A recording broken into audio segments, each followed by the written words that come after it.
Hi, it's Vex, and today we're going to discuss one of my favorite archetypes, Storm.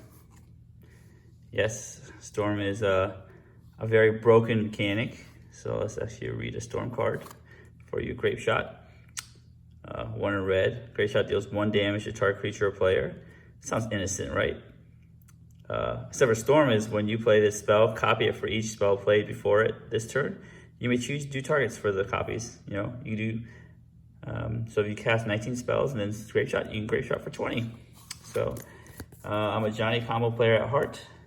I love intricate combo decks. As I said, you could cast 19 spells, then Grape Shot all in 1 turn, or Tendrils of Agony is even easier. Target player loses 2 life and you gain 2 life, so it's only 10 spells. Empty the Warren and Storm, and create 2 1/1 red goblin creature tokens onto the battlefield.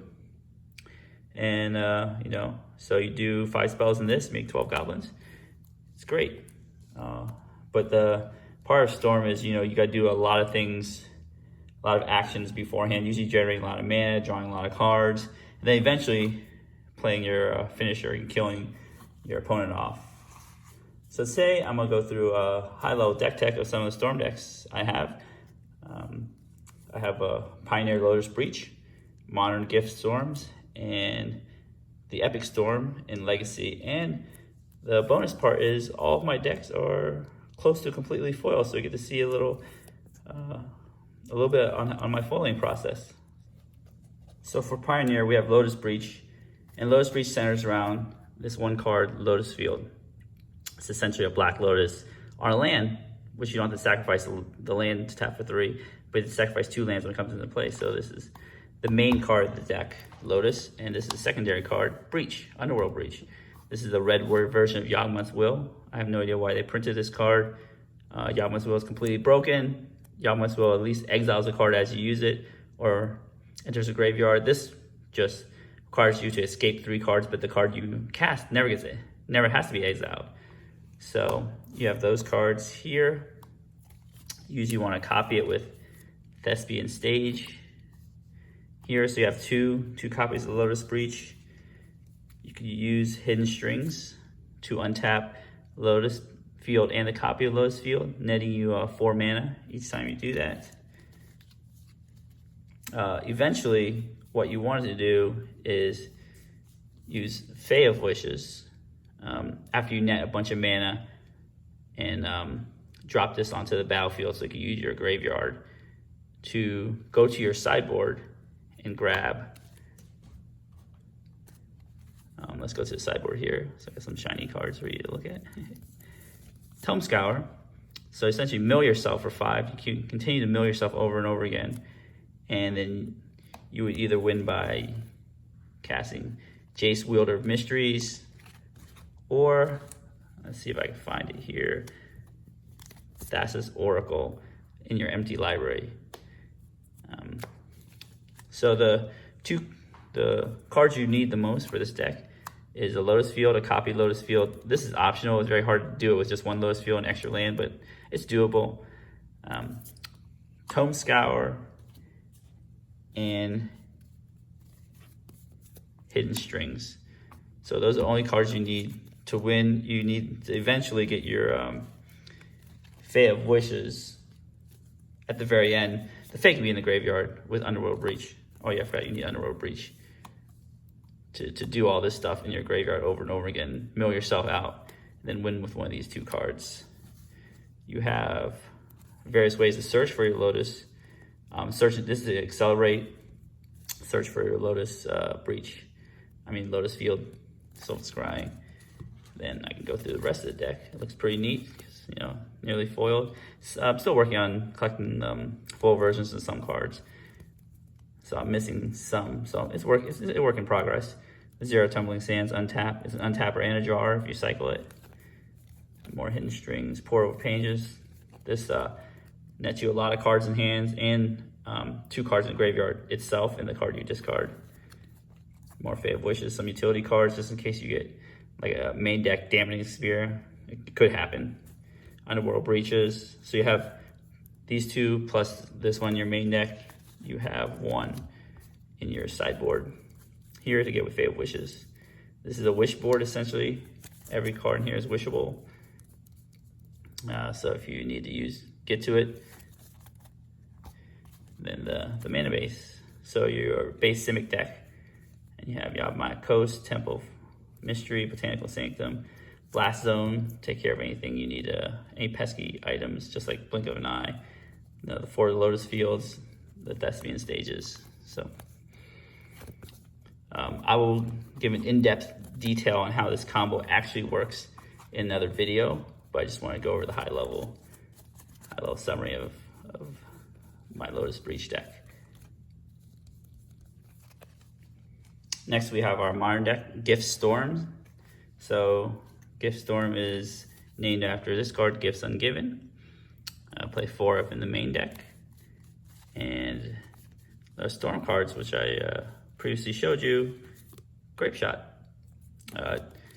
Tendrils of Agony is not legal, so you can't play that black version of Storm, but it's essentially a red-blue deck.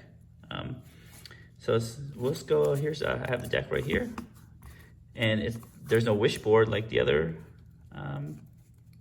Lotus Breach deck, so it's a little bit easier to play. It's not really confusing because there's no wish board, no tapping here. So it's essentially a bunch of mana. So these are mana ramp spells here. So let's scooch this over here so you guys can see a bunch of mana ramp spells. Pyrrhic Ritual, Desperate Ritual, and Metamorphose. Some draw spells. So a lot of draw spells, just draw right through your deck. The idea is we want to count to 20, hit Grape Shot for 20, or Grape Shot twice for 10 and 11. This is the format with a lot of shock lands and a lot of fetch lands, so you might be lucky and have the Grape Shot for less. This is what the main engine of the deck, Gifts Ungiven. Usually play, it's an instant, usually play at the end of the turn. And there's the cost reducers here. Common Electromancer, Brawl, Chief of Compliance, so reduce instant sorceries by 1. Brawl does the same thing, but it has the extra text. So whenever a spell ability you control counters a spell, you may draw a card if you discard a card. So don't forget about the loot ability if you counter a spell. So here we have the Wind, Grape Shot. We have 2 counter spells, a utility spell, Repeal, and Past in Flames. So this is obviously the Wind. You don't really need this in your open hand. You need to draw eventually. What you can do is play Grape Shot for, let's say, 9, right? Grape Shot for 9. Have the Storm trigger the Storm trigger for, when I say Grape Shot for 9, this is your 9th. This is there's 9 spells before it. This is your 10th spell. Have it trigger. Have 9 copies on, and then you would remand the original Grape Shot back to your hand. So this is spell 10. This is spell 11. Right. So there's 9 damage coming to the opponent's face, and then you could play Grape Shot again as spell 12. So 12 damage, 21 damage. So that's how you would Grape Shot somebody twice with only 1 Grape Shot. You remand it. And it's great with the cost reducers here. For instance, reduce by 1. You could Grape Shot for 1 mana, remand for 1 mana, Grape Shot again for 1 mana. So it gets really, really cheap to do. Past in Flames lets you reuse your entire graveyard to cast more cantrips, cast more rituals. Works really great with cost reducer. Not necessary you need a cost reducer, but it really helps, makes it easier. So as for our Gifts Ungiven, the most common Gifts Ungiven pile that you can get, that no matter how the opponent gives it to you, you'll still win, is, I'll show it to you here. You get Metamorphose, Desperate Ritual, Pyrrhic Ritual, and this is the optional thing, is that if you already have Past in Flames in your graveyard or in hand, you wouldn't grab this. You would grab the Grape Shot here, and they give you any of these 2. It doesn't matter, and you would win. Sometimes you would get the Past in Flames here, and if they put Past in Flames in your graveyard, let's say hypothetically they would put these 2 in your graveyard. And so you have a cost reducer. This makes 3 mana. Then this -1 plus 3 make 5 mana. You can cast Past in Flames for its flashback cost. So as long as you have 1 mana in the pool, you can then cast Metamorphose for 2 mana. So that's you 1, draw a card. Then these will be in your graveyard as you cast Past in Flame, so you can cast these cards again. So essentially, that's how that engine works. We just have a bunch of draw spells to set up our final turn to actually execute the Storm Kill. Great shot. So the mana base is straightforward. Isn't mana base, just all the Is It dual lands that come into play untapped. You have islands and snow-covered islands, so just in case you really have to gift Ungiven for blue mana, you would have to get, island, snow-covered island, and Steam Vents, Spirebuff Canal, but maybe you can't. Maybe it's your turn 4, so you can't get this one. So you get Steam Vents and Shivan Reef. So that's why the snow-covered lands are in there, also with the regular basic lands, right here. The sideboard is pretty straightforward. I have a companion here because this deck is just legal to have Gigantha. You don't have to have a companion, but I actually just like to have it just in case, something happens to your spells. You can pay 3, put it in your hand, and play a 5/5. And sometimes 5/5 might get there. They're hard to get rid of. Secondary Storm spell on your sideboard is empty the Rorns, just in case they have some kind of weird situation or ley line of sanctity where you can't actually pyroblast their face. Another alternate kill condition is Aria of Flame. So each opponent gains 10 life right away, but first instance deal 1, second instance sorcery deals 2, then 3, and multiplies really great. And some removal. So that's Modern Storm. And here's the final deck, the Epic Storm. As you can see, I have the playmat from the Epic Storm itself. Championed by Bryant Cook. I'm gonna have a link in the show notes below, but the Epic Storm is a deck that I've spent a lot of time on, and it's the my most pimped out deck, as you can see already. Again, I'm still working on some parts of the deck. I need 2 more Mox Opals, but we'll get there. Lion's Eye Diamond, too bad they don't have an adventure version of that. This is on the reserve list, so unfortunately, can't get pimped out that. I really like this picture, so Dark Ritual, Red Flame, some more inventions. So a lot of inventions in this deck. As many as I can stuff in here. Some more foils. I like the new border foil, so I know there's a Marcane Mass Brainstorm people love. I'm still working on the last one, Wishful Talisman. So go over the deck real quick, high level. First, there's the mana, and lots of it, as you can see. The deck here, let me get the lands here. Along with the lands is more mana than anything else. So the idea is to use your fast mana on turn 1. So all these zero casting costs mana rocks. And rituals here. So this is a very fast deck, can win on turn 1. Protection. So when Veil of Summer was printed, it was kind of scary to play Tendrils of Agony against Veil of Summer, because Veil of Summer can just counter it. You only need Flusterstorm, because it's literally counter it, and the opponent gets to draw a card. So what Brian Cook did is he just said, you know what, I'm gonna use this to my advantage. I'm gonna use Veil of Summer myself to counter their counters, or use this as a pseudo silence effect. Defense Grid also helps protect your spells during your turn, because even if they have Veil of Summer, they also need 3 mana to cast it. So that's it. This also has Burning Wish, so it uses a Wish board, but only for sorcery cards. Fatal Wishes, as I talked about, and Lotus Breach can get any non-creature cards. It has Wishclaw Talent. Wishclaw Talent is kind of funny. It's called Wishclaw, but it doesn't actually wish for something in your sideboard. It goes to your own main deck. So it allows you to search your main deck for a kill. Remember, this is only during your turn. You can activate this as an instant on your turn. Remember that. So if somebody's about to counter something, you could use this to tutor for Veil of Summer.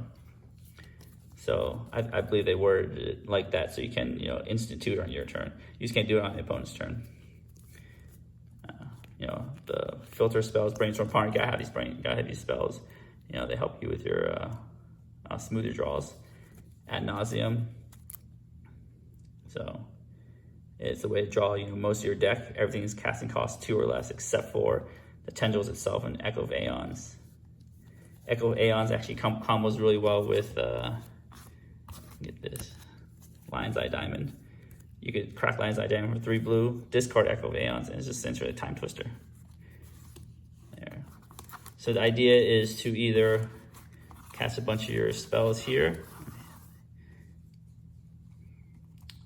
at one time. There is no Past in Flames in this deck. This used to have Past in Flames in the sideboard as a wish target, but they don't have it anymore. Cast a bunch of your spells. Try to get ad nauseum. Or you can Burning Wish if you have enough mana. Let's go to the sideboard here. There's Echo in the sideboard as well. There's Tendrils here. There's a Grape Shot. Grape Shot is the anti-Veil Summer technology. So you can Grape Shot somebody and they can't Veil Summer you, unlike Tendrils. But sometimes it's hard to get to 20 because again, there's no Past in Flames, so you have to get naturally get to 20 to Grape Shot them. Thoughtseize. So, and then you have this new M21 card, Peer into the Abyss. This used to be Infernal Tutor to go back in your deck and tutor for ad nauseum, but here you just, as long as you're at 2 life, you can draw like half their cards, same number as ad nauseum, and you won't die. 7 mana. Here, so this is the kind of wish board as well. Here, I show you the land suites. Land is very, very light on lands, but I really like it revised lands whiteboard for some reason. So I put one of my favorite lands in here. Only 5 dual lands, 1 basic, just waste and protection, then some expedition, 7 fetch lands. As you can see, I really like this deck. It's one of my favorite decks out there because it just looks beautiful, but it's also fun to play. Beware, this is the format where they can use Force of Will and Force of Negation on you. There's no discard spells. The only discard spells left are just 1 Thoughtseize if you really need to get rid of a Mind Break Trap or something. Again, I'm not an insane expert on this deck. The best place to go is theepicstorm.com, and they'll give you great deck tech there. As you can see, I love the Storm archetype so much. I have a deck in each format of this archetype. Actually really liked it in Standard when it had Is It Phoenix? The deck's not really a good deck anymore, so I don't have it. I don't usually play Standard in paper. I play Standard in Arena because it's just easier to collect and easier to play there. But I love these Eternal format Storm cards. Definitely a giant combo player at heart. Question to the viewers: are you a Johnny, Timmy, or Spike? What type of player are you? Answer in the comments below. As always, I'd like to thank you for watching. If you like my videos, definitely give me the thumbs up and subscribe to my channel for more content. Thank you.